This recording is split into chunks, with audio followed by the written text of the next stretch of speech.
Hello everybody. Today we'll be covering Chapter 11 from the Interplay textbook on managing conflict.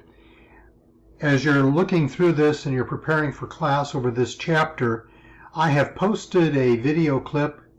It's number 11, I believe it is.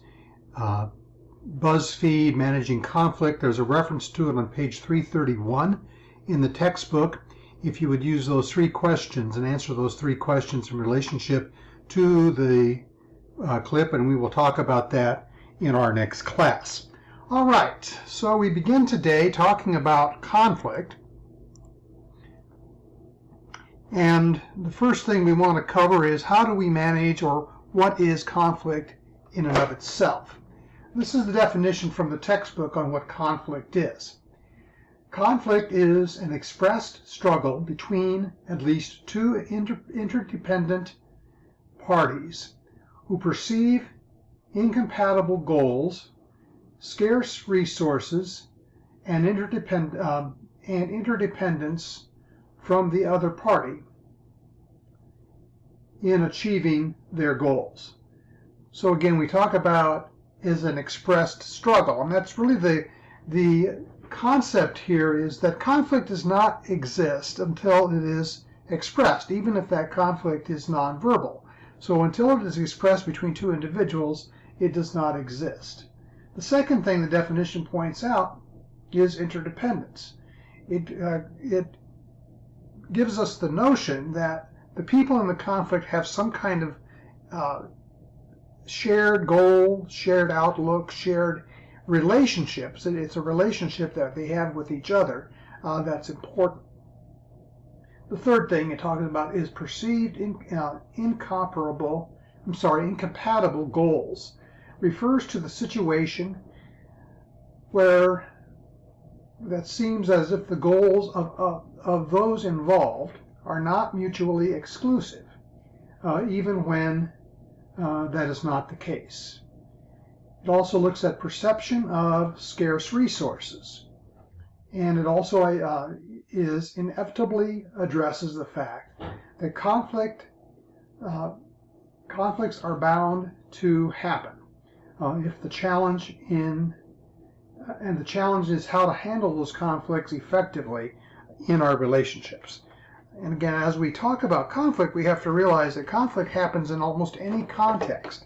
It can happen in the home, it can happen in the workplace, it can happen in the classroom, wherever those two individuals have some kind of incompatibility of their goals or scarce resources. It's that tension between those two individuals that is important here. All right.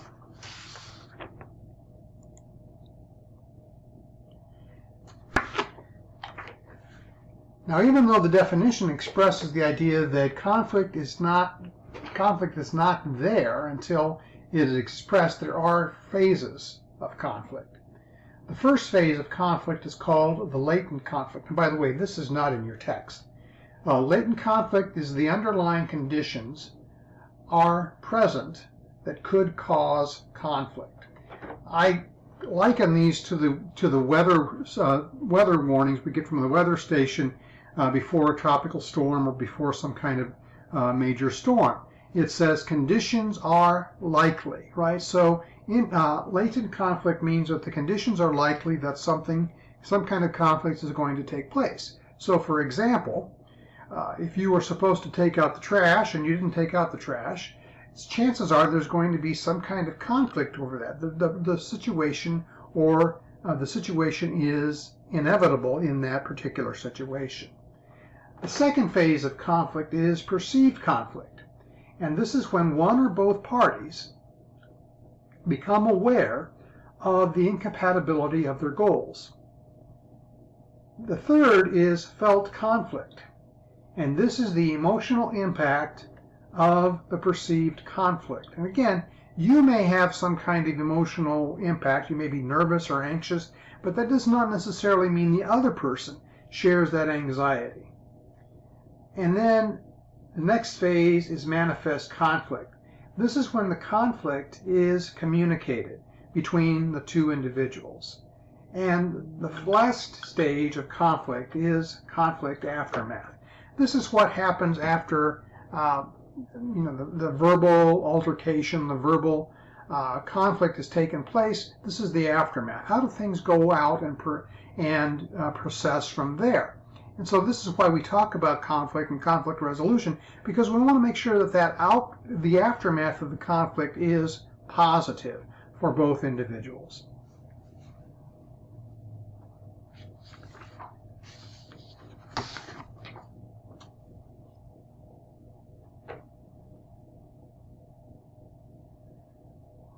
Secondly, we want to look at conflict styles. And again, you can find these in your text. There are 4 or 5 styles that the text covers. The first is the avoidance conflict. This is, you'll see here on the screen, and this is the lose-lose style. This occurs when people ignore or stay away from conflict, either physically or conversationally. So, for example, a lot of times in relationships, you don't want to deal with the issue that's at hand, and so both of you avoid the issue. You don't want to start a fight with the other person, so you avoid the issue, and this is the avoidance phase.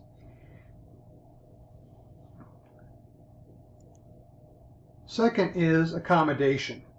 Accommodation is the lose-win. This occurs when we entirely give up to the other rather than asserting our own point of view.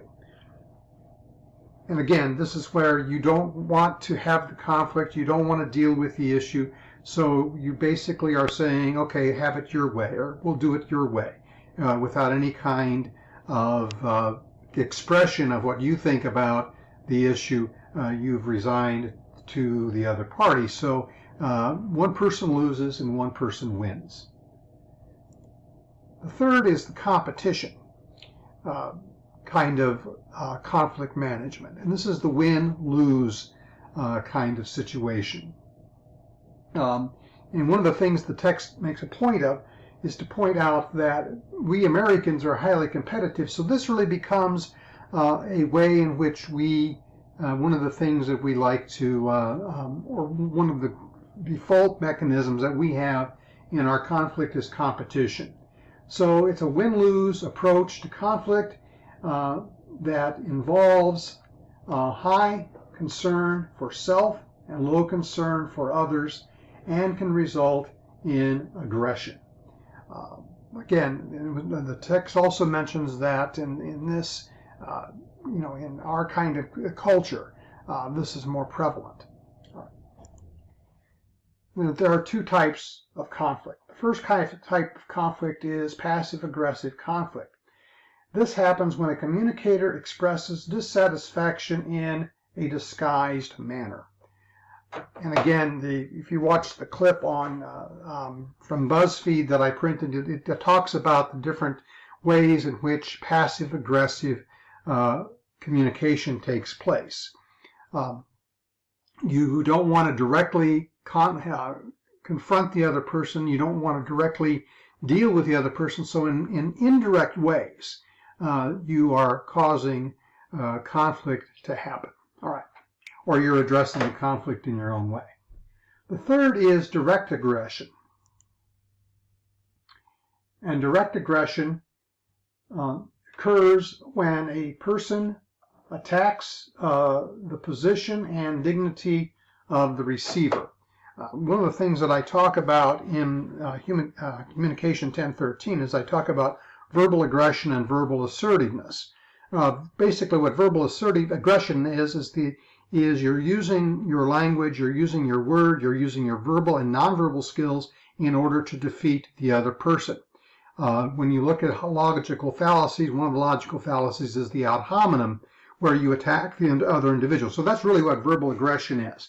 You're attacking the other individual without addressing the problem, as opposed to assertiveness, which is an expression of what one feels, standing up for oneself while respecting the rights of the other person. So here we have direct aggression. It's the forward moving of confrontation and not solution oriented. All right. Another type of conflict management is the compromise. And the compromise is a negotiated type of conflict resolution. And you see it says here on the screen, it's a lose-lose. This is where both individuals have to give up some of their own, some of what they want or some of what they need in order to both they have to both sacrifice in order to fulfill part of their goals. And the last one that we're going to cover here is collaboration. And you see here, we see collaboration is a win-win. So collaboration seeks to apply a win-win problem solving to conflict and involves a high degree of concern for both self and others.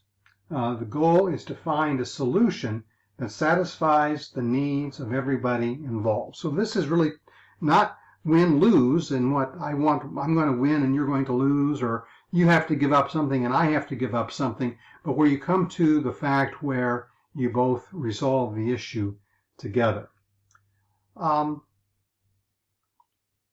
of the things you also look at here is the text is the style that one uses depends upon several factors, such as the situation that you're in, the other person that you are in a conflict relationship with, and thirdly, your own goals.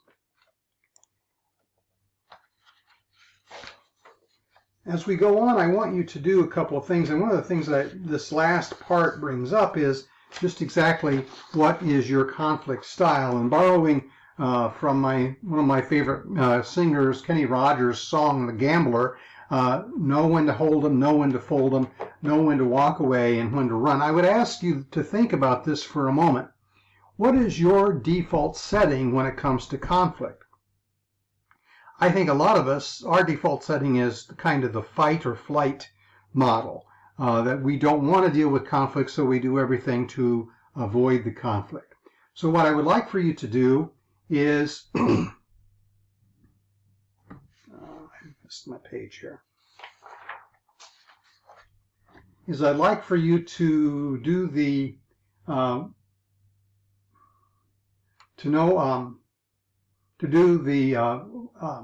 verbal or the assessing your communication, your method of conflict resolution. I believe that's on page 335, and then go back and look and see what do you need to do to change your way of dealing with conflict. What would you say are your strengths in dealing with conflict, and what would you say are your work areas in dealing with conflict?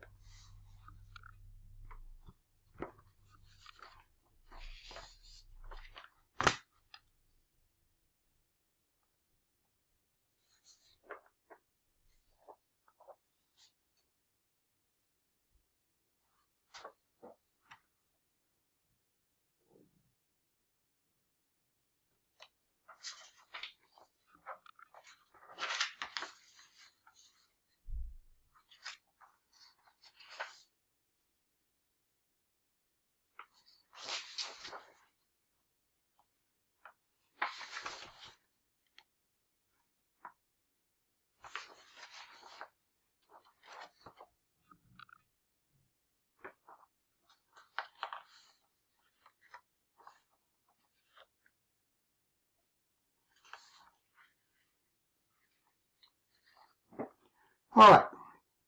In section 3, we talk about conflict in relational systems, and would like for you to review this more on your own.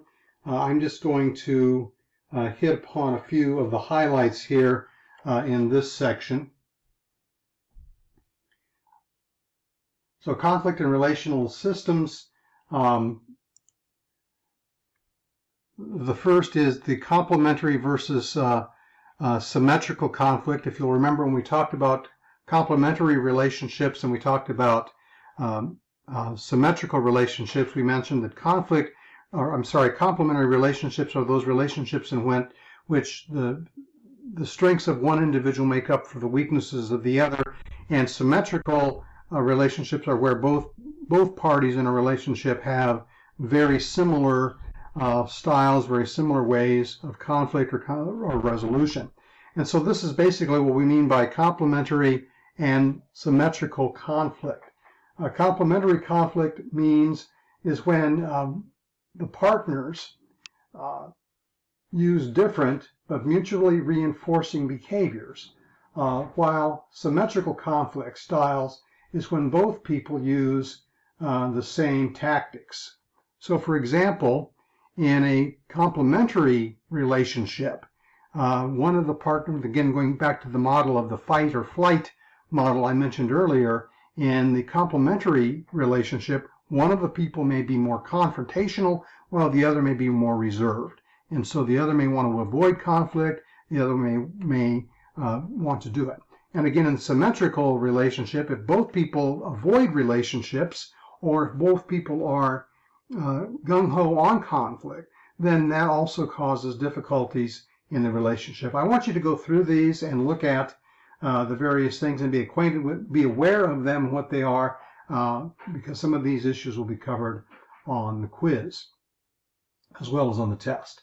Then there's the escalatory spiral, which occurs when partners treat each other with matching hostility, so that the threat and insult leads to another. And again, that's the spiral.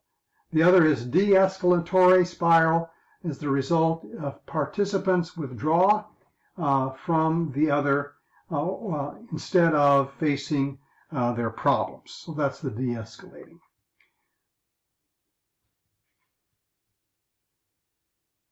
The text also talks about serial arguments, which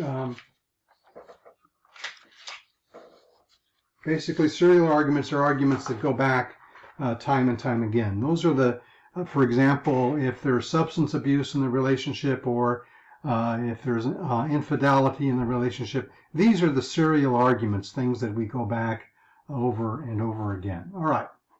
One of the things I want you to know about are the I'm trying to find my page again here.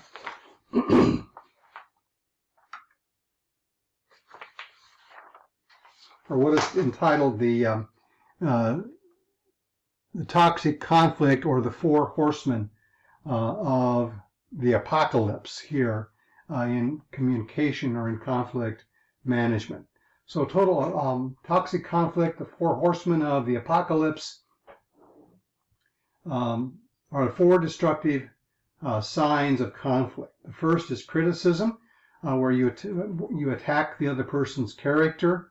The second is defensiveness, where we protect ourselves by denying responsibility and counterattacking. The third is contempt. This is a behavior or remarks which belittle the other person.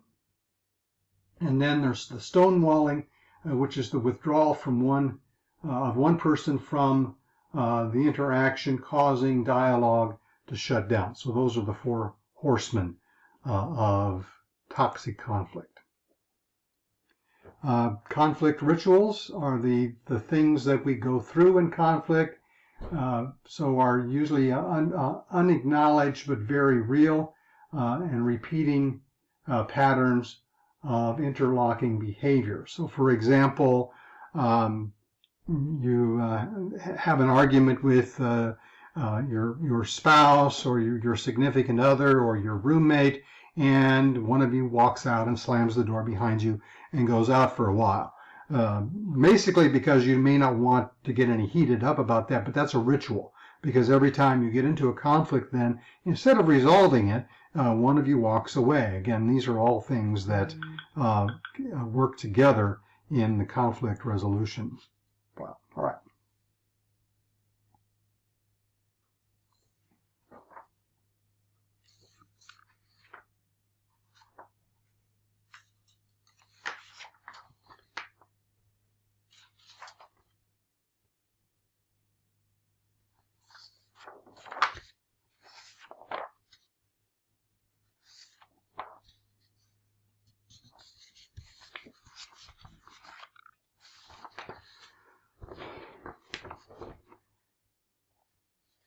All right.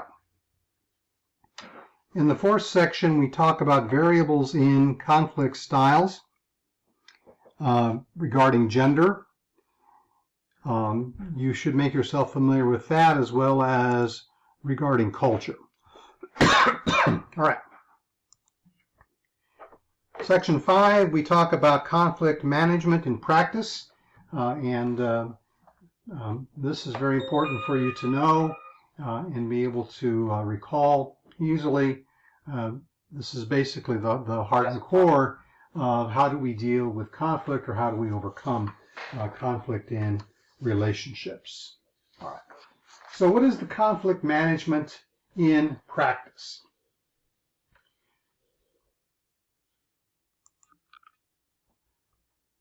The first part of conflict management is to define your needs, be deciding what you want or what you need. So again, this is perhaps when you feel that you're having difficulty in a relationship with somebody else. This is how you have to define your needs. You have to be able to talk about or specify just exactly what is bothering you, what's going on with you, that you need to have something. So for example, somebody your relational partner may neglect to follow through on commitments, or somebody at work may continually be shoving off their responsibilities onto you. And so these are needs that you have. You need to have some kind of resolution to these, so you define your needs. The second step is to share your needs with the other person when the time and place is suitable and you are at your best. I'm going to go with that idea of time and place. I think there's nothing more disrupting or disheartening than when somebody is just at work or at home and they're just minding their own business, and somebody comes in and they're upset with them. It almost seems as though you are being attacked unannounced. So really, when you're having a conflict and you want to resolve it, you need to set up a time and a place to do it. Perhaps not when somebody first walks in the door after being in school all day or after being at work, but to bring it up and talk about it. Say, I would like to talk to you about this. Is this a good time, or is a good time later? So the time and the situation is important. The second thing is that you need to use I language. Avoid phrases like you, or you always, or you did, or you said. Instead, talk about how I feel. I feel that, or I understood that this was going to happen. So you're using I language because you're the one that's addressing the issue. All right. The third is ritual sharing. It's preliminary. It's casual conversation. This is, we might talk about this as chit-chat or getting acquainted with each other. So this is the ritual, part of the ritual, the sharing that you want to have. The third one is to listen to the other person's needs. So you're asking questions. This is how I understand it. How did you understand it? This is what I thought happened. What did you think happened? And so you, again, are sharing information with the other person and getting the other person to respond to you in kind. And then there's generating possible solutions by brainstorming. Well, how can we deal with this in the future? Or how can we change our procedures? Or how can we deal with what's going on? And so by brainstorming, you're trying to come up with possible solutions to the problem. So after you've set up general possible solutions, you want to evaluate the possible solutions and then choose the best one once all the possibilities have been exhausted. And then you're going to implement the solution, and you're going to set a time for follow-up to review and assess its effectiveness. Is this working for both of us? Is this resolving the issue that we have in our relationship? You should make yourself acquainted with this chapter. Go over the key points that I've just covered lightly here.